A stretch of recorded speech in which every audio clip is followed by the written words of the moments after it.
हम सभी लोग बड़े आनंद और उत्साह के साथ जीवन जी रहे हैं। बात आज करेंगे साइकोलॉजी की। किसकी करेंगे? आदमी की सोच। प्रभु भैया, आदमी की सोच कहां से कहां पहुंचती है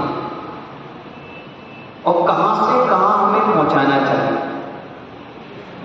सोच की बात कर रहा हूं। ये सोच आदमी को आज भगवान बना दे और यही सोच व्यक्ति को शैतान बना दे, और सोच ही हमारे गुणस्थान को आगे बढ़ा देगी और सोच ही हमारे गुणस्थान को नीचे बना देगी। जैसे सपोज करो कोई व्यक्ति इंजीनियर करता है ना, तो उसको टारगेट मिला कि ये पुल बनाना है आपको। क्या मिला टारगेट? पुल बनाना है। तो उसकी सोच में पहले ही वो पुल का ड्राइंग आ चुका होता है कि मुझे ऐसा पुल बनाना है। कागज में तो बाद में आता है, कंप्यूटर और लैपटॉप में बाद में आता है, मोबाइल पर डाइवर्ट बाद में होता है। सबसे पहले कहां पे आता है? माइंड में आता है। जैसे ही माइंड में आता है वहीं क्लिक करता है कि हाँ, इस प्रकार से ड्राइंग बनाओ, इस प्रकार से खंभे लो, इस प्रकार से लोहा लो, इस प्रकार से कंक्रीट डालो। ये प्रकार से आपका डेवलपमेंट होकर के बढ़िया पुल बनकर तैयार होगा। इसी प्रकार जिस व्यक्ति को घर में बैराग आ गया है वही व्यक्ति सिद्ध बन पाएगा। चिल्लाने से कुछ होने वाला नहीं। मन में विचार आ गया, मन में सोच आ गई कि मुझे बैरागी बनना है, दीक्षा लेना है, शुद्ध बनना है, ऑटोमेटिक उसके साथ सिस्टम पूरा बन जाता है। कोई ले कहता है ना कि अरे कल तो ये अच्छा बना था, आज दीक्षा लेने जा रहा है। नहीं, जिस दिन उसका जन्म हुआ ना उसी दिन उसके माइंड में बैठ चुकी थी बात कि मुझे भगवान बनना है। क्या बन गया था? माइंड बन गया था, सोच। तो महात्मा सोच बड़ी खराब चीज है। जिसको अच्छी लग गई तो भगवान बन गया, जिसको बुरी लग गई तो ऐसे लोग हैं जो भगवान के मंदिर आना छोड़ देते हैं। जैसे अध्यक्ष हो, कौन है अध्यक्ष यहाँ पे मंदिर का? हाँ, ये भैया है, क्या नाम है? प्रदीप भैया। ये आज अध्यक्ष है, ठीक है। 1 साल रहेंगे, 2 साल रहेंगे, 3 साल रहेंगे, चुनाव हुआ दूसरा अध्यक्ष बनेगा। ये कहेंगे अरे महाराज जी आ रहे हैं, भैया अध्यक्ष दूसरा। क्यों?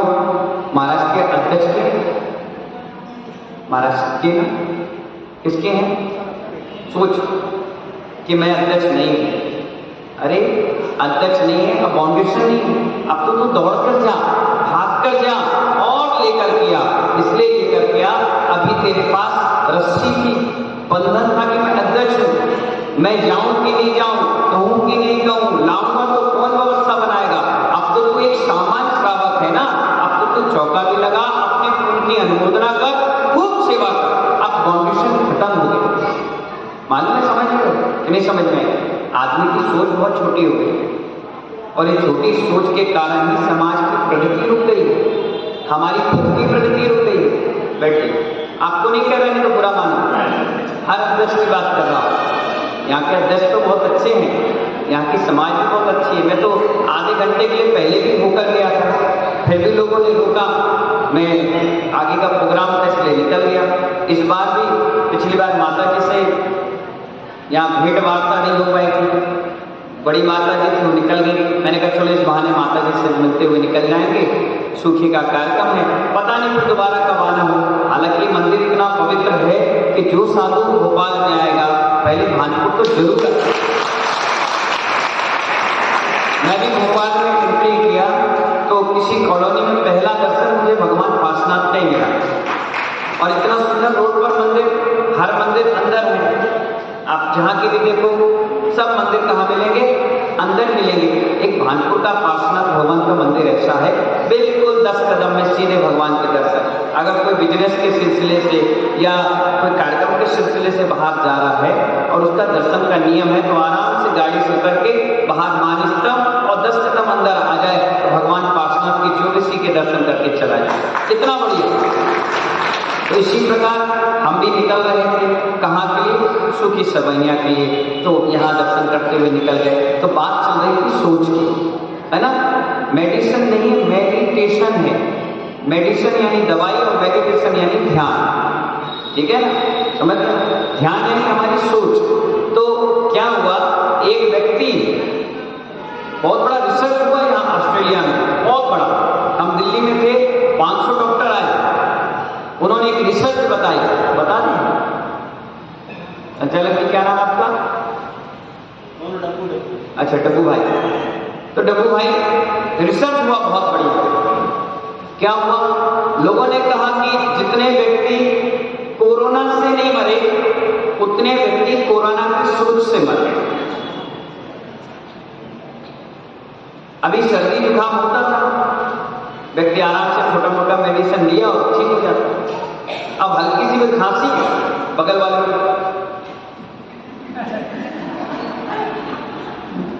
क्यों, सोच में कोरोना आ गया, शरीर में तो नहीं आया, किसमें आ गया।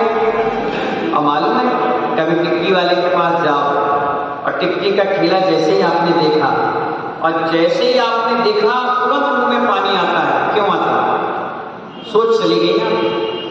क्या चली गई, सोच चली गई कि मुझे टिक्की खाना है और मुझे पैसे देना है, 10 रुपए की खाना है, 20 रुपए की खाना है। जैसे ही आपने बोला अभी भी 2-4 मुंह में पानी आ रहा है, क्योंकि सोच चली गई। ऐसी महानुभाव, बहुत बड़ा रिसर्च हुआ। एक व्यक्ति को फांसी की सजा हो गई। क्या, कौन सी सजा हो गई, फांसी की सजा हो गई। तो वैज्ञानिकों ने कहा इसको फांसी की सजा ना दी जाए।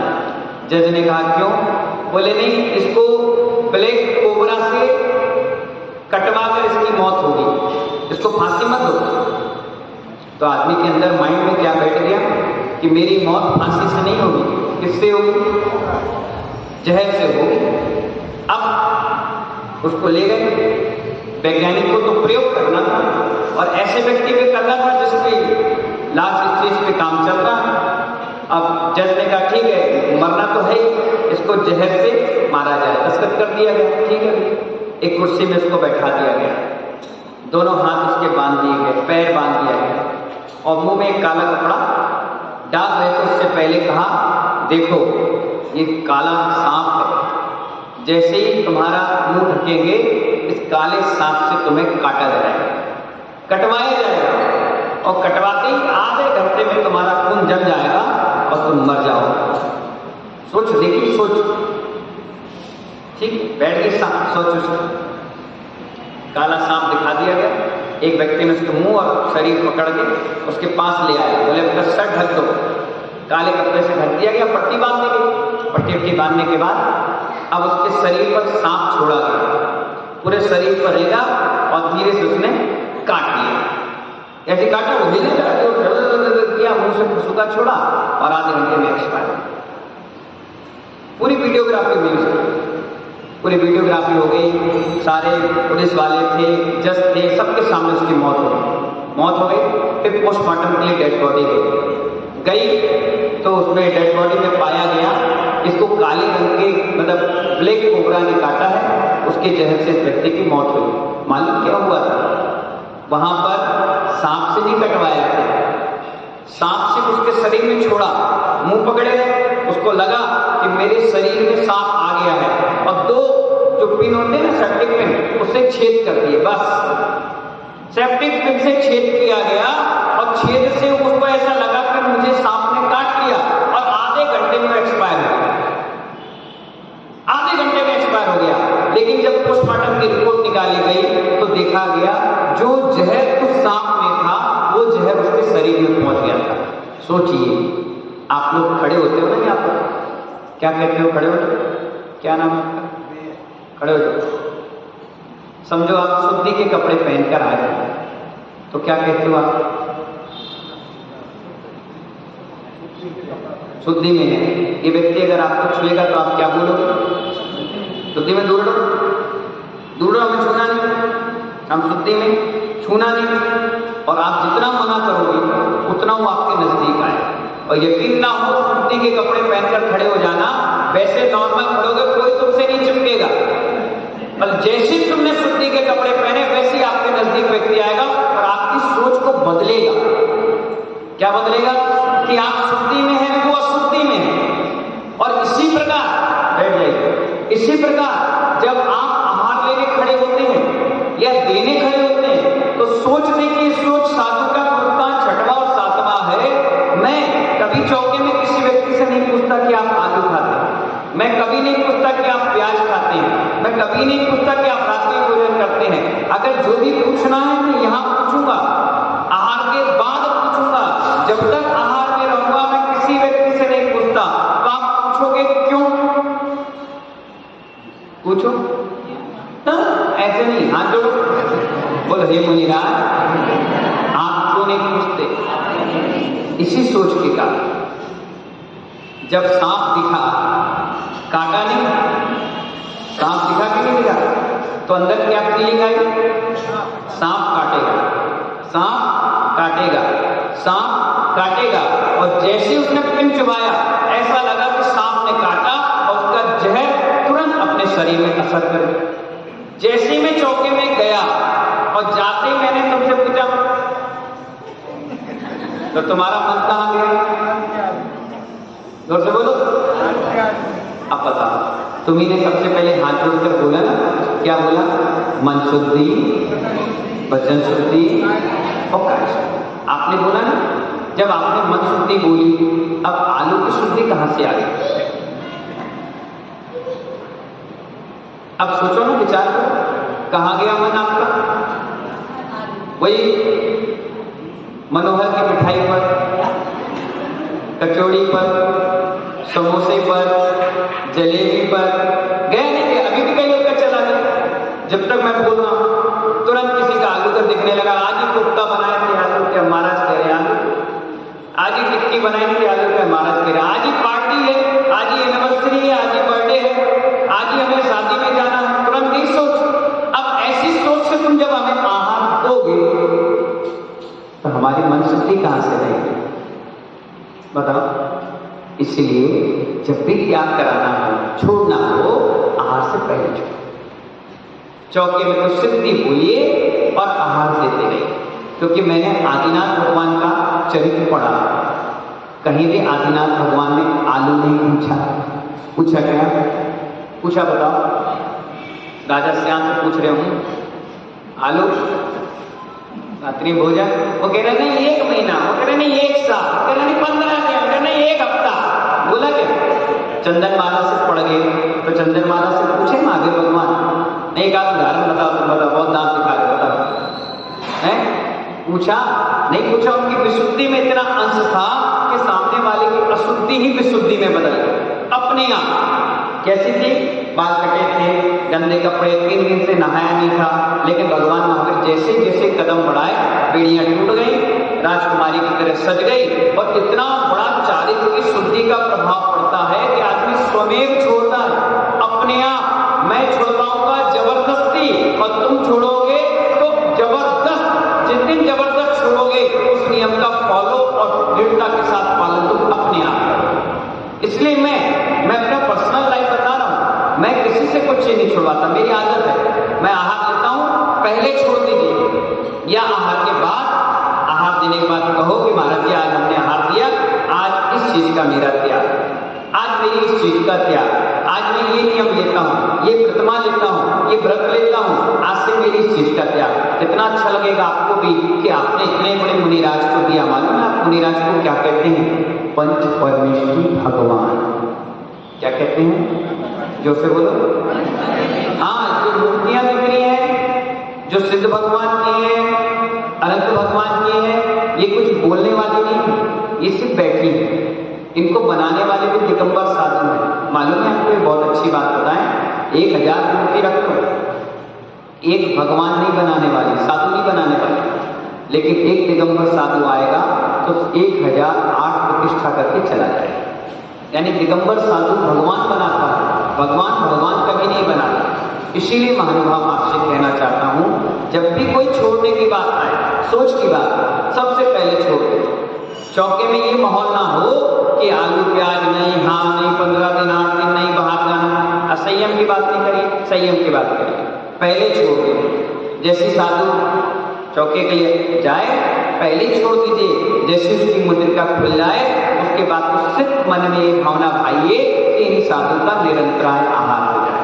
बढ़िया नमोकार नाम पढ़ते पढ़ते पवित्र भाव के साथ जब आहार दोगे ना, फिर आप कहोगे इस पंचम काल में भी हमें चतुर्थ काल की साधना देखने को मिल रही है। इस काल में भी हमें आनंद आ रहा है, साधु की निर्दोष चर्या मिलती है, क्योंकि कहा गया जैसा खाओगे अन्न वैसा होगा। अब मन आप ही खराब कर रहे हो हमारा, हम तो खराब करते हैं। हमारा तो वैसे 6वां 7वां गुणस्थान है, आपका गुणस्थान पहला है, दूसरा है, तीसरा है, चौथा है कि नहीं पता ही नहीं। अब आप ऐसे गुणस्थान से जब अच्छे गुणस्थान व्यक्ति को आहार दोगे तो उसकी भावना अच्छी बनना चाहिए। समझ गए? इसलिए मैंने कहा सोच कितनी खराब होती है मालूम है आपको? पहले, अभी तो आपका लेटर वाले मकान है, पहले कैसे आते थे? कई लोग गांव के होंगे, कोई बंडा का होगा, कोई सागर का होगा, कोई देवरी का होगा, कोई टीकमगढ़ का होगा, कोई पट्टा का होगा, कोई लाड़ का होगा। ऐसे ऐसे गांव से आए हैं, सब गांव के, इसलिए तो भानपुर में आए हैं। तो महानुभाव जब आप गांव में थे तो खपरे के मकान होते, अब तो बड़े खपरे आने लगे, सीमेंटेड आने लगे। पहले पत्थर के होते थे, वो मिट्टी के होते थे, छोटे छोटे, एक के अंदर एक छुपा लो। तो हर बरसात से पहले उसको बदल करके, टूटे हटा करके सिस्टम से लगा देते थे, जिससे पानी ना चिचाए। क्या? पानी ना चिचाए कहते थे। हाँ, बुंदेलखंडी आपको मालूम होगा। तो पानी ना चिचाए इसलिए आप लगा लेते थे। अब क्या हुआ कि एक व्यक्ति को ठेका मिला कि इतने बड़े मकान में आपको खपरा लगाना है। उसने खपरा लगाना प्रारंभ किया, इनाम से लगाते लगाते लास्ट तक पहुंचा। अचानक उसके हाथ में कुछ चोट के निशान आए। उसने देखा, उसने कपड़ा बांधा और वापस कपड़े लगाए, उतरा और घर चला गया। 1 साल के बाद फिर उसको मौका दिया गया कि तुमने पिछली बार कपड़े लगाए थे 500 रुपए में, इस बार 600 ले लेना और तुम काम करो। ठीक है, चढ़ गया ऊपर और फिर कपड़ा लगाने लगा। इस बार यहां से लगाया था, अब वहां से लगाया। जैसे वहां से लगाने लगा, कपड़ा हटाया तो वहां सांप के केचुए जैसे वो मिले कुछ अवशेष, वो रहते ना उसकी चमड़ी वगैरह, हड्डी वगैरह, वो मिली। उसने देखा, तुरंत सोच कहां गई? 1 साल का। यहीं पे मैंने कपड़ा लगाया था, मुझे किसी ने काटा था। ओहो, ये सांप था जिसने मुझे काटा। मैं जिंदा हूं, मुझे जहर का असर नहीं हुआ। सोच में ऐसा डूबा, बीपी हाई हुआ, वहां से गिरा और नीचे चित्त मर गया। सोच बताने, सोच आदमी की सोच कहां से कहां पहुंचा। अगर वो सांप नहीं दिखता तो अपनी जिंदगी जी रहा, सांप का असर भी नहीं पड़ा। लेकिन सोच कैसे गई?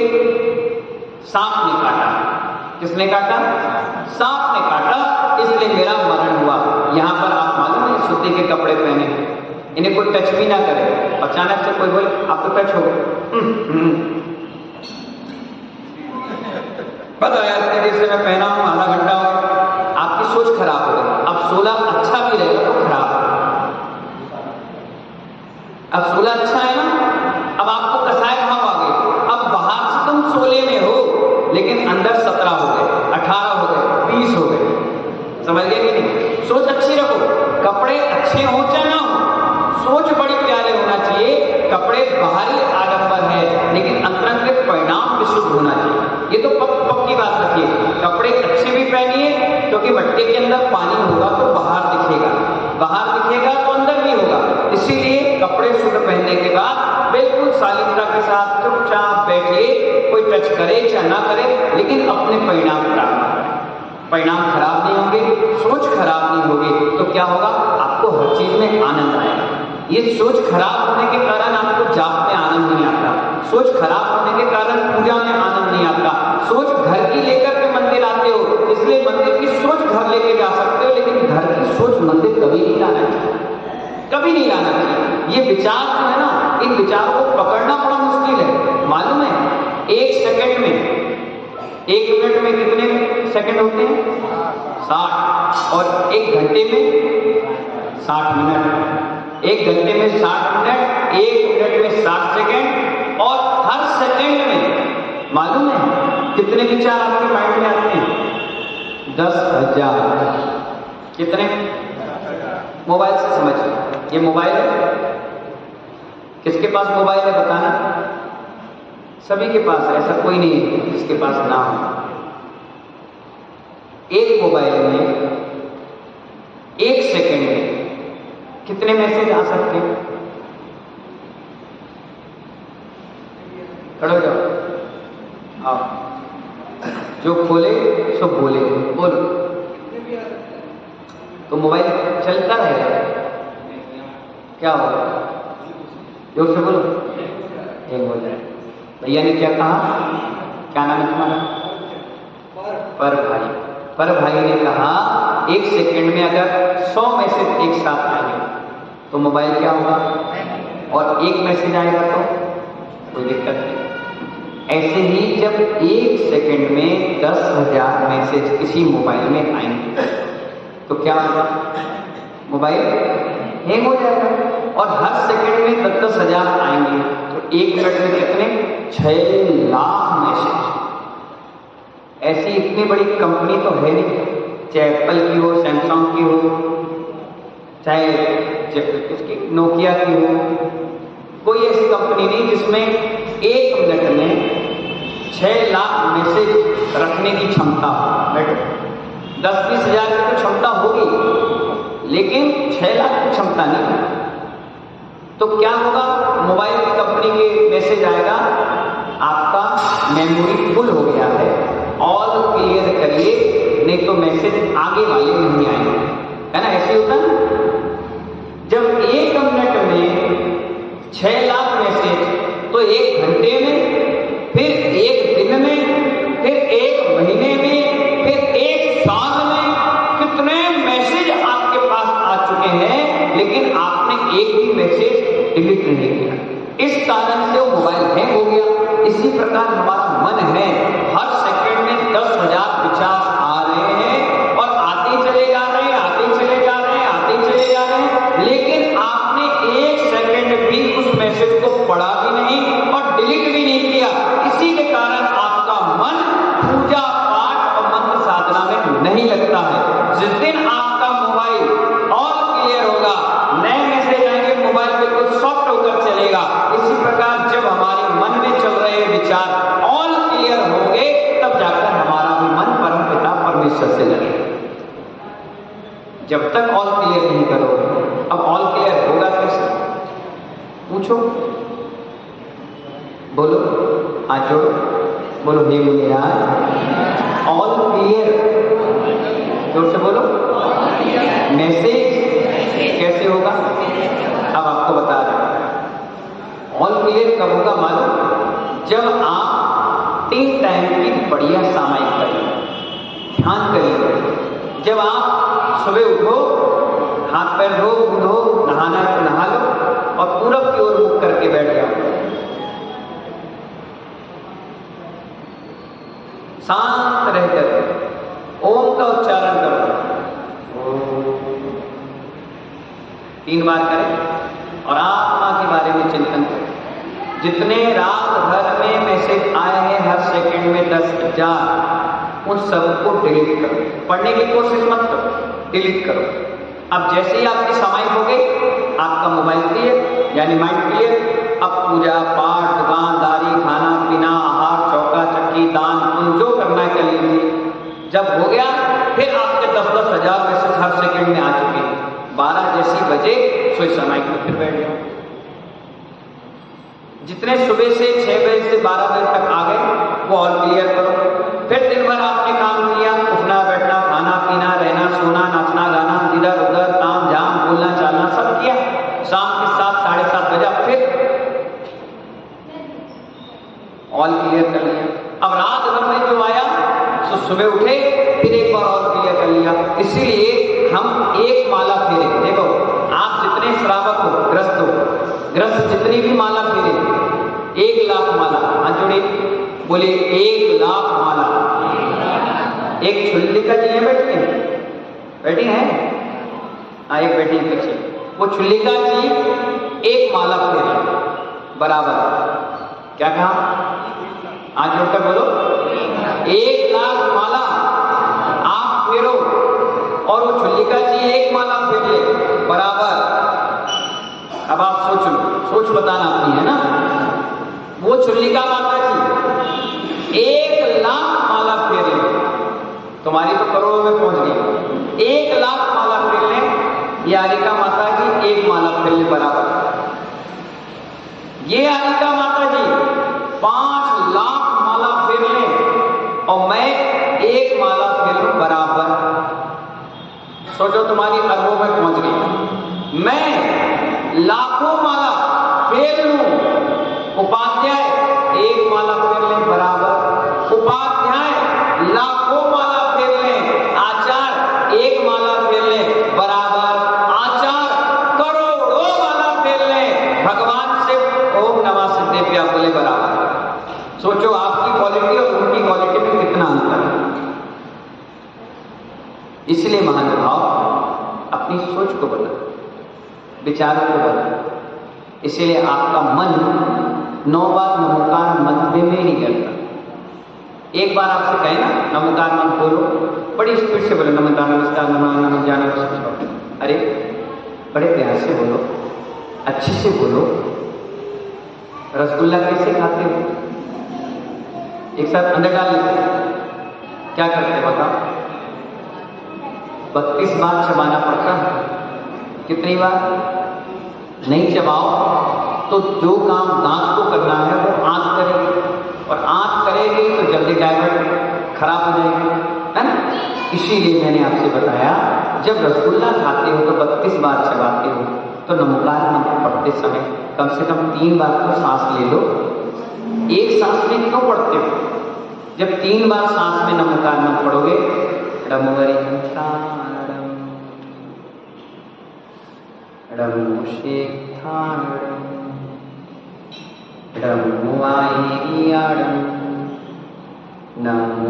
बक्षायाणं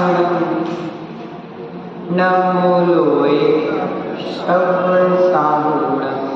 क्या आनंद आया? सुनने में कितना प्रिय लग रहा है, आनंद आ रहा है। जब ऐसे नमोकार मंत्र पढ़ोगे तब आपके अंदर जो इन्फेक्शन है, गलत मैसेज है, वो ऑल क्लियर है। प्यार से पढ़ोगे, अंतर आत्मा से पढ़ोगे, पवित्र भावों के साथ पढ़ोगे तो वो नमोकार मंत्र इस पंचम काल में चमत्कार दिखा देगा। क्या दिखा देगा? और अगर ऐसे पढ़ोगे वही माला इतनी जल्दी बोले हाँ काम जल्दी करते हैं, हर काम जल्दी, और बोली ले लेता 3 साल में देंगे, दीक्षा अंतिम समय में लेंगे। अरे इस काम के लिए टाइम लगा रहे हो, और जो काम टाइम लगाना उसको जल्दी कर रहे हो। इसी के कारण आप यहाँ और हम यहाँ, बस यही कारण। जो काम आराम से करना है वो काम बड़ी हड़बड़ी में करो, और जो काम हड़बड़ी में करना है उसे बड़े आराम से करो। नहीं मानना, सिस्टम चेंज करो, सोच को बदलिए। जब तक सोच को नहीं बदलोगे, जब तक आप आगे नहीं बढ़ोगे, यहीं डले रह जाओगे। मैंने अपने जीवन में कभी विधान नहीं किया, एक ही विधान किया जिस दिन दीक्षा हो गई। मैंने अपने जीवन में कभी बोली नहीं, एक ही बार एक ही बार शांति धारा करें। मैंने अपने जीवन में कभी मंदिर नहीं बनवाया, कभी मूर्ति विराजमान नहीं की, कभी वेदी प्रतिष्ठा नहीं करी, महाराज बन के सब काम कर रहे हैं। लेकिन महानुभाव पुण्य था, नसीब था, जो भी काम किया वन टाइम किया और लॉन्ग टाइम इन्वेस्टमेंट किया, एक ही टाइम किया, भावों से किया, पवित्रता के साथ किया। मालूम है जहाँ से मैं बोली लग रही थी, आज से 22 साल पहले बोली लग रही थी, तो बोली लगी शांति धारा की, तो मेरे भाव में कि आज अनंत चतुर्दशी मैं करूँ शांति धारा। तो पंडित जी खड़े थे, उन्होंने कहा बोलो 100 रुपये, 200 रुपये, हमने सीधे बोले 1100 रुपये। उन्होंने कहा 1 2 3 किसके हैं भैया जी? मैंने कहा गुप्त दान। बोले गुप्ता नाम तो बताओ। मैंने कहा रसीद काटिए, 2 मिनट में पैसे आए। मैं फटाफट गया, मुझे मेरी माँ, चाचा, बुआ थोड़े थोड़े दे जाते थे खर्चा पानी के लिए। मैं ब्रह्मचारी था तो मैं रखता रहता था, खर्चा तो हो नहीं, कौन सा पान गुटखा सिगरेट पीना है, कौन सा धोती पट्टा खरीदना है, एक टाइम खाते थे तो आपके घर के में खा के आ जाते, मतलब ही तो पैसे रखते थे। तो पैसे लाए, हमने कमेटी को दिए, मैंने गुप्तान की रसीद रख ली। बोले कौन करेगा शांति धारा? बोले मैं करूँगा। अरे आपकी बोली है। तो मैंने क्यों, ब्रह्मचारी ले नहीं सकते, मेरे भाव हैं, पता नहीं कब दीक्षा हो जाए फिर मिलेंगे। बोले ठीक है। हमने यूँ लिया कलश, सोने का कलश, तब बढ़िया शांति धारा करी, और जैसी शांति धारा करी दूसरे दिन दीक्षा का लेटर आ गया, दीक्षा पक्की हो गया। मैंने लो तुरंत महाकल्याण, उसके बाद का दिन है आज का दिन। फिर मैंने पैसे को हाथ नहीं लगाया, फिर कभी कलश को हाथ नहीं लगाया, कभी शांति धारा नहीं की। आप कितनी बार करते हो बताओ? रोज करते हो, रोज देते हो, कहीं ना कहीं आपकी मटके में छेद है, इस कारण से तुम वहां और हम यहाँ। मुझे 22 साल हो गए, क्या घर छोड़े, क्या छोड़े हुए, घर छोड़े हुए, और छोटी उम्र में मैं घर से निकल गया था, 16 साल की उम्र। क्या होगी 16 साल की उम्र, आपको सोचिए, जहाँ माँ का प्यार, पिता की दुलार, धंधा पैसा रुपया, घर परिवार सब कुछ छोड़ कर निकल गया। लेकिन जो काम किया मैंने वो मजबूती से किया, नींव का पत्थर बना। इसलिए मुझे वन टाइम इन्वेस्टमेंट में आनंद आता है और लॉन्ग टाइम खाने में आना। एक बार करो, मैं कभी टूटे चावल नहीं चढ़ाता, मेरा नियम है। कैसे चावल चढ़ाता हूँ? अखंड चावल। जब चढ़ाता था कौन से चावल? आप तो मुट्ठा बनता है, चंदन स्वाहा, आधे चावल आपने फेंक दी बाहर और आधे चावल थाली में। नहीं, प्रतिज्ञा कर ली ना आपने, थाली तो स्वस्तिक बन गया। अब वो मर्यादा है, उस मर्यादा का विशेष ध्यान रखना चाहिए। एक दाना चावल का बाहर नहीं देना चाहिए। किसको चढ़ा रहे हो मालूम? इन लोग के नाम मालूम है? उस द्रव्य को मस्तक से लगाना चाहिए कि धन है प्रभु, ये तो चेतन नहीं है, अचेतन है, तब भी आपके नाम के साथ जुड़ गई। हम तो चेतन है, हमारा नाम तो आपके साथ भी नहीं जुड़ पाएगा। कितनी पवित्र बादाम है, कितना पवित्र अक्षत है, कितना पवित्र जल है जो आपके नाम के साथ चढ़ रहा है। ये तो पूजनीय हो गया। क्या हो गया? पूजनीय हो गया। इसलिए मैं अपने मस्तक से लगा रहा हूं और स्वाहा कह रहा हूं। कितनी पवित्र द्रव्य है, भगवान के नाम से जुड़ गई। तुम्हारा नाम जुड़ा क्या? पार्श्वनाथ जिनेन्द्राय डब्बू स्वाहा, पार्श्वनाथ जिनेन्द्राय प्रदीप स्वाहा, जुड़ा क्या? जोड़ोगे तो 2 आदमी बदनाम के भगवान देंगे तो बोलो कि नहीं बोलो? बताओ। सोचो तुम्हारा नाम भी भगवान के साथ नहीं जुड़ रहा। वो बादाम का सवाल देखो, उस छोटे से 5 रुपए के नारियल का सवाल, 5 के 15 का, 15 रुपए रोज खरीदते हो कि मंदिर चढ़ाते हो? तो 15 रुपए का नारियल का सवाल देखो। वो पीले चावल जैसे पुष्प समझ रहे हो, वो अक्षत समझो, कितना बढ़िया सौभाग्य। चिटक एक चढ़ा देते हो, कहते हैं नैवेद्यम रे पापड़ी स्वाहा, कितना अच्छा सौभाग्य है। इसलिए मैंने कहा कुछ सौभाग्य को समझो कि हम किसको चढ़ा रहे हैं, और भगवान को चढ़ा रहे हैं। एक एक द्रव्य मस्तक से लगाकर चढ़ाना चाहिए, स्वाहा बोलना चाहिए, आनंद आना चाहिए, उत्साह होना चाहिए, विशुद्ध परिणाम करना चाहिए। आदमी के रोम रोम पुलकित होना चाहिए कि प्रभु हम उससे अच्छे हैं जिसके पास हाथ नहीं है। हमारे पास हाथ है, आंख है, नाक है, कान है, शरीर स्वस्थ है, जैन है, कोई सफेद दाग, कोई अंग भंग, कोई विजाति संबंधी, हम कितने पवित्र आत्मा हैं कि ये द्रव्य आपके लिए चढ़ा। और मालूम है कैसे चढ़ाना चाहिए? थोड़े से अक्षत लेना चाहिए और छांटना चाहिए कि एक भी दाना टूटे ना हो, और टूटे ना हो फिर उस तरफ को चढ़ाना चाहिए। इससे क्या होता है मालूम? निरोगी काया होती है। मैं जब भी चावल चढ़ाता था ब्रह्मचारी अवस्था में, चाहे 5 दाने चढ़ाता था, लेकिन क्या करता था? अखंड अक्षत चढ़ाता था। इसलिए 22 साल हो गए, आज तक मैं दवाई का उपयोग नहीं करता। ना मैं सूंघूं, ना मैं लगाऊं, ना मैं कभी औषधि का उपयोग करूं, ना मैं कभी खाऊं। जब भी चौके में आप जाना, मैं आहार लेते रहता हूं और मंत्र नमोकार मंत्र जाप करते पूरा आहार लेता हूं और कुछ नहीं होता। आज 22 साल हो गए मुझे। ऐसा नहीं मैं बीमार नहीं पड़ता, हो जाता है बीमारी, हो गई आगे, असातावरण कर्म का उदय आ गया तो होता, लेकिन अपने आप को कंट्रोल में। जैसे ही जयनगर गया, मुझे 103 बुखार हो गया। रास्ते भर 1150 किलोमीटर चल के गया। जैसे ही हो गया तो सब लोग आए, अजी बुखार है, बुखार है, बुखार है। मतलब कल ठीक हो जाएगा। बोले नहीं, डॉक्टर बोले हैं कुछ पट्टी लगा दे, कुछ दवाई औषधि लेप कर दे। मैंने कहा मेरा सब त्याग है। अरे कुछ तो ले लो। मैंने कहा बिल्कुल त्याग है, यानी त्याग है। आहार में कुछ, मतलब बिल्कुल काढ़ा, मतलब कुछ नहीं, कुछ ऐसी, मतलब बिल्कुल नहीं, नहीं यानी नहीं। ठीक है, रात के मैं सो गया। सुबह उठा, मैंने कहा बेटा को दिया, छू के देखो, अरे ये तो नॉर्मल है। कैसे कर लिया आपने? ये तो दिगंबर मुनि का चमत्कार है। यही कि तुम नॉर्मल होकर के भी नॉर्मल नहीं हो।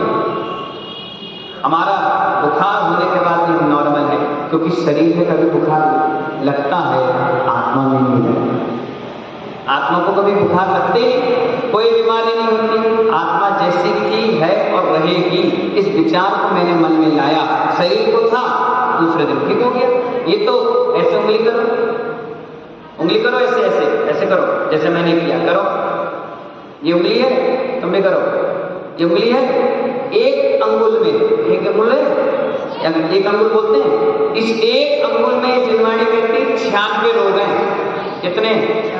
96, 90 और 6 कितने हुए? 96। इतने रोग हैं। 84 अंगुल का शरीर है, कितने रोग का इलाज कराओ?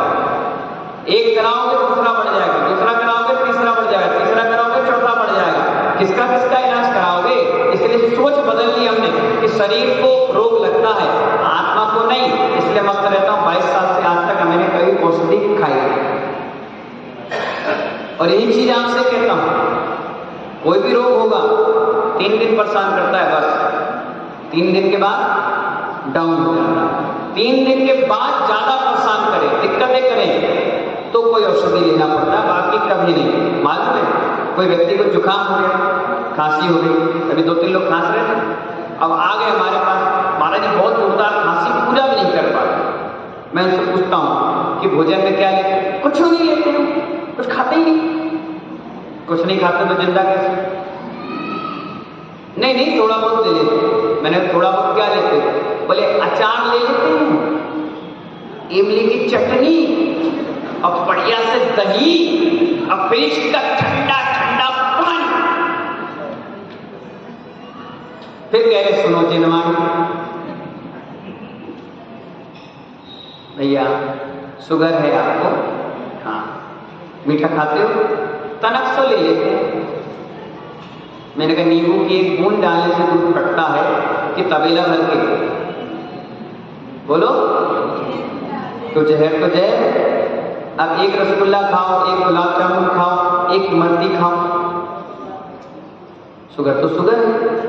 जब आपको मालूम है कि हमें शुगर है तो कुछ दिन के लिए मीठा छोड़ दीजिए, अपने आप नॉर्मल हो जाए। आपको मालूम मुझे खांसी है तो जो ठंडी चीजें हैं उसका सेवन बंद कर दीजिए, गर्म पानी पीजिए, एक दिन का मौन ले लीजिए। कफ वाली चीजें हैं, चिकनाहट वाली चीजें हैं, इनको मत खाइए, नॉर्मल हो जाओगे, तुरंत ठीक हो जाओगे। अब आप करते क्या हो? इधर तो दवाई खाते हो और उधर परहेज नहीं करते, और जब तक परहेज नहीं करोगे तब तक आप आगे बढ़ भी नहीं पाओगे। जरूरी है। एक आगे ऐसे बाबा खड़े हो ना, आप ही से कह रहे खड़ो, क्या नाम है? महेंद्र जी। उम्र कितनी हो गई? 65 के हो गए। अब ये आए ऐसे ऐसे हिलते जुलते, उदाहरण बता रहा हूं, गुस्सा नहीं। तो महंत जी आए ऐसे ऐसे कपते हुए और मेरे पास आकर बोले, महाराज जी हम आहार नहीं दे पाते हैं। क्यों भैया? हाथ पैर हिलते हैं ऐसे ऐसे, कुछ ऐसी चीज बताओ मैं ठीक हो जाऊं। मैंने कहा कितनी उम्र होगी? बोले 65। मैंने कहा तुम ही ठीक हो जाओ काफी, चक्कर मत पड़ो। अरे कोई बता दो ना। मैंने कहा भैया 50 के बाद लीवर काम करना बंद कर देता है। क्या कर देता है? कोई भी चीज बचेगी। अब तुम दवाइयां खा खा के अपनी जिंदगी जी लो, आदत डालो, उससे कुछ होना जाना नहीं। एक समय होता है शरीर का, व्यक्ति चाहता है कि पहले मैं भी था, एक दिन में 54 किलोमीटर चला। अब कोई कहे, उस समय में 16-18 साल का था, 20 साल का था, बिल्कुल यंग था और अभी भी यंग कूड़ा नहीं, सफेद ही बाल था, तो ठीक। तो यंग था, खून जोशीला था, काम करने की ताकत थी, 2 टाइम खा लेते थे कर्मचारी में, 1 टाइम खा लेते थे, मजबूती से खाते थे, बैठ कर खाते, तो भाग लेते थे तेजी से। अब कोई कहे 54 किलोमीटर नहीं भैया, 20 से ज्यादा नहीं चलेंगे। और यही 10 साल बाद 15 से ज्यादा नहीं चलेंगे, और 10 साल बाद 8 किलोमीटर, और 10 साल बाद भानपुर के मंदिर में बैठे मिले। अब चल ही नहीं पाएंगे तो कहां जाएंगे? बैठे मिलेंगे, साधना कर रहे होंगे, बुजुर्ग हो जाएंगे 60-65। अब मैं ये कहूं कि मैं पहले 54 किलोमीटर चला, मैं पहले पराठे खा लेता था, मैं इतनी बादाम खा लेता था। भैया था, है नहीं। तुम सोच बदलो अपनी कि मेरा शरीर अब ढलान पे है, अब मुझे किस प्रकार से अपने जीवन को जीना है, ठीक है ना? इस प्रकार का आहार लेना है, इस प्रकार का जीवन जीना है, इस प्रकार से रहना है, इस प्रकार से सोना है। जब ऐसी जिंदगी जियोगे तब आपकी शारीरिक क्षमता बढ़ेगी, सोच बढ़ेगी, अच्छे विकल्प आएंगे, अच्छे विशुद्धि परिणाम बनेंगे। आप सोच तो वही छोटी वाली रख रहे हो और शरीर 90 साल का, कैसे काम चले? अब कहीं आते ना 80-90 साल के बुजुर्ग कहते महाराज जी हम कछु खा नहीं पाते हैं। मैंने कहा खाने के दिन गए, क्यों? मैं आपके दांत नहीं है, बादाम कहां से चले, छुआरे कहां से खाओ? आप दलिया खाओ। कौन दलिया खाए? तो मैं दलिया कौन खाएगा? मैं? कौन खाएगा? रोटी मीट के खाओ, अच्छी नहीं लगती। 90 साल में अच्छी और बुरी क्या? एक ऐसी अम्मा आई, उनके पतिदेव थे, आए और कहते हमारी इनसे बन नहीं रही। मैंने 90 साल में डिवोर्स होगी। जब लेना था तो पहले सोचती, जब बंधन में बंदी। अब 90 साल में तुम कहते हमारी बन नहीं रही, तो काम करो, दीक्षा दो, तुम्हारी कर पास जाओ, तुम नहीं बन, नहीं संयम नहीं कर पाएंगे तो क्या करोगे? ऐसे ही रहेंगे लड़ लड़ के, कुड़ कुड़ के। अरे भैया 90 साल में नहीं जमा पाए तो कब जमाओ? नहीं मानता। सोच बदलिए, आप किस उम्र में हो, किस पायदान पे पहुंच गए हो, कहां पहुंच गए हो। अगर मैं भी अपनी सोच जगदलपुर वाली रखूंगा तो मैं तो रोज लड़ूंगा, झगड़ूंगा, गाली दूंगा। नहीं, अपनी सोच मैंने बना ली कि मैं मुनि की स्थापना की ना, मैं मुनि की 28 मन को ली, मैं मुनि हूँ, ये आदिका है, कुछ लिखा है, आप श्रावक श्राविका है। सोच, ये सोच ही गुणस्थान है और यही गुणस्थान हमारे भगवान बनने में सबसे कारगर स्थान बनेगा। इसलिए अपनी सोच को बदल लीजिए कि हाँ मैं पुजारी, अधिकारी नहीं, क्या हूं? पुजारी बनोगे तो कहीं से अहंकार नहीं, अधिकारी बनोगे यानी अध्यक्ष, मंत्री, कोषाध्यक्ष, तो 2 मिनट में हमें क्या आ जाएगा? गुस्सा आ जाएगा। बताओ तू अब से क्या? मैं अध्यक्ष। अरे अध्यक्ष नहीं हो तुम पुजारी। चौके में आए, मेरा चौका है। अरे तेरा कहां से चौका है? तेरा क्या है? मिट्टी का मकान। मेरा मकान है, तेरा कहां था? मिट्टी का है। मेरा चौका कहां है तेरा? ये तो सामान बना, शुद्ध आहार होगा। नहीं, सभी का चौका है, सभी मिलकर लीजिए, सभी अच्छे से दीजिए, प्यार से, प्रेम से, वात्सल्य भाव से रहिए। फिर देखिए आप, हम लोग एक मास से जन्मे नहीं दिए, अलग अलग रहिए। हमारे गुरुदेव भी अलग हैं, उनके भी गुरुदेव अलग हैं, लेकिन जब विरागोदय तीर्थ में कार्यक्रम होगा सब एक मंच पे होंगे। तुम 2 भाई एक मकान में रहते हो, रस्ते अलग बनाते हो, हम अलग अलग से पैदा हुए, एक मंच पे रहेंगे, एक साथ उठेंगे, एक साथ खाएंगे, एक साथ रहेंगे। ये तुम्हारे और हमारे गुरुस्थान में यही फर्क है। आप वक्त और तक पे एक नहीं होते, हम वक्त पे और तक पर हमेशा एक मिलेंगे, क्योंकि सोच बात बदलनी पड़ेगी। जब तक सोच नहीं बदलोगे महानुभाव, जब तक कुछ होने वाला नहीं है। चाहे आप कितने गुरु बदल लो, कितने मंदिर बदल लो, कितनी बड़ी बड़ी प्रतिष्ठाएं कर लो, सोच बदल लीजिए अपनी कि हाँ मेरा उम्र अब आ गई है, अब मेरा समय आ गया है, अब मेरा ढलान पे है, घड़ी की सुई नीचे जा रही है। हर चीज समझ लीजिए, समझने का फेर है। चिंतन अपने आत्मा के बारे में करिए, बस आप धन और धनवान बन जाएंगे और कुछ नहीं, ठीक है ना। और आप सभी को एक बहुत अच्छी खुशखबरी ये देते हैं कि आपके भोपाल में पहली बार खुराना जी जानते हो? कितने लोग गए बताना? सभी लोग गए। कोई ऐसा व्यक्ति है जो नहीं गया अभी तक? नहीं गया ऐसा कोई नहीं, सब 1 2 3 4 5 10 बार हुआ है। बहुत चमत्कारी क्षेत्र है। आदिनाथ भगवान की जितने बड़े खंबा उतने बड़े तो भगवान, बहुत प्यारे भगवान, बड़ा आनंद आता है। मैं भी पहली बार गया, अपनी लाइफ में पहली बार गया। एक दिन रुक कर आया और भगवान का आशीर्वाद लेकर आया। बहुत बढ़िया टीन सेट बन गया, जितना बड़ा अपना मंदिर उतना बड़ा तुम्हारा टीन सेट, बढ़िया 40-50 लाख रुपए समाज का लग गया, बहुत अच्छा लगा। वहाँ पर 16 अक्टूबर को सरस्वती महार्चना हो रही है। देखिए भगवान की महार्चना तो रोज आप कर लेते हैं, विधान पूजा पाठ करके। मैं हूँ तो आहार के लिए जाता हूँ तो चौके में आज अर्चना कर लेते हैं, पूजा कर लेते हैं। इन चिनवाड़ी को कौन पूछने वाला? अभी पढ़ोगे यहीं छोड़ जाओगे। किसी में चिटक लगी, किसी में चावल लगे, किसी में कीड़े लग गए, किसी में दीमक लग गई, पड़े पड़े सड़ रही है। इस चिनवाड़ी की अपने अवज्ञा होने के कारण क्या होता है, हमारी बुद्धि खराब हो जाती है। अंत समय में कोमा में चले जाते हैं। बच्चे पढ़ते हैं 1 नंबर 2 नंबर 5 नंबर से कंपटीशन में रह जाते हैं। उन सबके बहुत अच्छा मौका मिल रहा है माँ सरस्वती के गुणगान, सरस्वती महार्चना के रूप। क्या मिल रहा है? 16 अक्टूबर का माँ चिनवाड़ी की 16 नाम के कारण बहुत प्यारा नक्षत्र, संडे का दिन है। 11 बजे कार्यक्रम प्रारंभ होगा और शाम की 4 बजे खत्म होगा। 4 घंटे का बड़ा अच्छा कार्यक्रम। लगभग 250 से ज़्यादा मांडले वहाँ पर बुक हो रहे हैं और सभी लोग इतने सारे मांडले पर बैठकर, एक मांडले में 6 लोग परिवार के बैठेंगे। सारे मुख इंद्र बन चुके हैं, 16 इंद्र भी बन चुके हैं। आप लोग को मौका मिला है, मांडले ज़्यादा नहीं, 10-12 रह गए हैं। कंप्लीट होते ही कार्यक्रम आगे बढ़ जाएगा। सैकड़ों लोग द्रव्यदान कर रहे हैं। क्यों? वो क्षेत्र बड़ा पवित्र क्षेत्र, और कहा गया है नए मंदिर में एक पूजा कर लो तो 100 गुना पुण्य मिलता है, और किसी प्राचीन मंदिर के सामने जाकर के वहां जाकर पूजा करो तो 1000 गुना पुण्य मिलता है। इस युग के प्रथम तीर्थंकर आदिनाथ भगवान, और उन्होंने अपनी दोनों पुत्रियों को क्या सिखाया था? अंक विद्या और शब्द विद्या, क्योंकि वो विद्या के धनी थे और अपने बच्चों को सिखाया। तो उन्हीं के चरणों में बैठकर माँ जिनवाणी का विधान करेंगे। बहुत बड़ा, मैंने 50-100 जगह महार्चना कराई, 10-10 हजार लोग बैठते हैं, और इस बार भोपाल में 5000 लोग आएंगे। 1000-1500 व्यक्ति तो हमारे बाहर के ही आ रहे हैं। सारे होटलें धर्मशालाएं बुक हो गई हैं कि 16 तारीख को सुबह आएंगे, शाम के सब लोग जाएंगे। मुख्यमंत्री जी भी आएंगे, प्रदेश अध्यक्ष भी होंगे, राज्यपाल भी होंगे, बहुत सारे लोग मंत्रीगण भी आएंगे। सबको मालूम है कि महाराज साल में एक बार माँ सरस्वती का गुणगान करते हैं, और 1200 वर्ष प्राचीन सरस्वती की प्रतिमा भी मिली थी, वो भी आएगी। तो बहुत, और हस्तलिखित ग्रंथ मंगलवार चौक से इकट्ठे होंगे।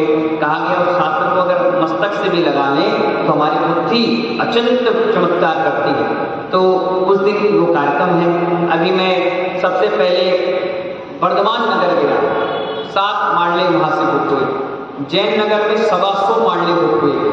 मैं पहुँचा बैरागढ़, 17 मांडले बुक हो गए। छोटी छोटी समाज थी। मैं छोटी बजरिया गया, बहुत छोटी समाज है बजरिया में, 30 मांडले बुक हो गए।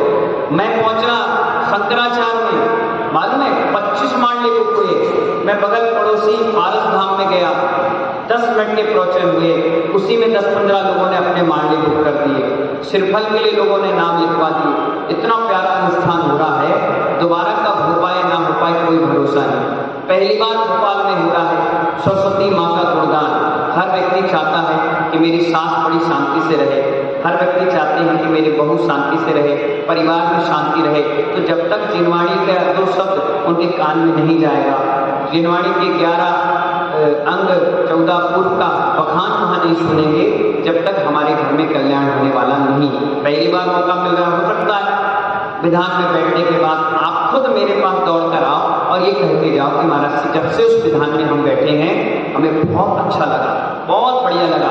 एक व्यक्ति करल का था, उसने कहा मुझसे कि विधान में मैं बैठ जाऊंगा तो सीए बन जाऊंगा, और मेरे मुंह से भी निकल गया हाँ, क्योंकि उस गांव से कोई भी व्यक्ति सीए नहीं बना। और हुआ क्या, जैसे विधान में उस बैठा, शाम के 4 बजे विधान समाप्त हुआ, दूसरे दिन 1:30 बजे रिजल्ट आया, आप करनल के पहले सीए बन गए, जाओ। बन गए तो बन गए। तो ऐसा चमत्कारी विधान होता है। पूरे विधान में मैं बैठता हूँ, सामायिक आहार जल्दी करके फ्री हो जाता हूँ और 12 बजे से हर एक मंत्र समझा के मैं पढ़वाता हूँ और लोग उसमें बैठ करके स्वाहा करते। 5000 व्यक्ति, पैर रखने की भी जगह नहीं हुई, इतना बड़ा प्रांगण वहाँ पर कवर किया जा रहा है। आप सबकी भोजन की व्यवस्था वहीं रहेगी, किसी पे मांगने और देने की जरूरत नहीं, वहीं आकर के आराम से। और इस बार आपने सामूहिक क्षमावाणी नहीं मनाई ना, इसीलिए सकल जैन समाज की 7 गुट की वहां पर विश्व मैत्री दिवस के रूप में सामूहिक क्षमावाणी भी हो जाएगी। इस बहाने सब लोग पहुंच भी जाएंगे और कार्यक्रम भी हो जाएगा। पंचायत समिति का पूरा सहयोग, हमारी वर्षायोग समिति का पूरा सहयोग, जहां जहां मैं जा रहा हूं सभी लोग जुड़ते चले जा रहे हैं, क्योंकि मांडला इतना लंबा चौड़ा राशि का नहीं है, उससे ज्यादा तो आपको सामान हम दे देंगे। क्यों? क्योंकि 3100 रुपए का मांडला, 4 घंटे की पूजा, सिरपल, बादाम, लौंग, चटक, अक्षत, दीप, धूप, धोती, दुपट्टा, कलश, हार, मुकुट, सब सामग्री आपको मिल जाएगी। कमाने वाला कार्यक्रम नहीं है, सिर्फ पुण्य बढ़ाने का है। ठीक है ना? तो आप सभी की भी भावना अगर बने, क्योंकि मैं जगह जगह जा रहा हूँ, लोग जुड़ते जा रहे हैं, हो सकता है आपके यहाँ से निकल पाऊँ, उसके बाद मांडले की बुकिंग खत्म हो जाए, सब चीज खत्म हो जाए, फिर सिर्फ आप पूजा करिए। इसलिए आपको मौका अंतिम आज का इस मंच से मिल रहा है। जिसकी भी भावना बने वो हमारे संचालक जी खड़े हो ना, इनके पास अपने नाम लिखवा दे। मालूम है जिस दिन आप नाम लिखा दोगे रसीद कट जाएगी, उसी नंबर से आपको बैठने का मौका मिलेगा, क्योंकि बहुत बड़ा प्रांगण है, फिर कहोगे हमें लास्ट में मिला, हम पीछे बैठे। इसीलिए आपसे कहना है, यहाँ भी चतुर्मास चल रहा है, जगह जगह चतुर्मास चल रहा है। मुझे मालूम है कुछ ना कुछ सबने सहयोग किया है, लेकिन ऐसा अनुष्ठान जिंदगी में पहली बार हुआ और दोबारा हो पाए नहीं, क्योंकि मैं जहाँ एक बार कर लेता हूँ दोबारा मौका नहीं मिल पाता। मैं बड़ौत में किया, 10,000 आदमी बैठे, बहुत बड़ी फील्ड ली थी, पूरी पैक। मैं दिल्ली में 2 बार करवाया, 5,500-6,000, भिंड में 7,000 व्यक्ति, ग्वालियर में 7,500 गोपाचल पर्वत पर करवा के आया। बड़े बड़े अनुष्ठान लिए। तो एक दिन का विधान, संडे का दिन है, 16 तारीख है, दीपावली से पहले एक दीपावली अपन मनाएंगे पुराना में, और इतने बड़े क्षेत्र का जीर्णोद्धार भी होगा। आप सभी लोग आए, बैठे उठे और आनंद लें। ऐसी मंगल भावना के साथ बोलिए महावीर भगवान की।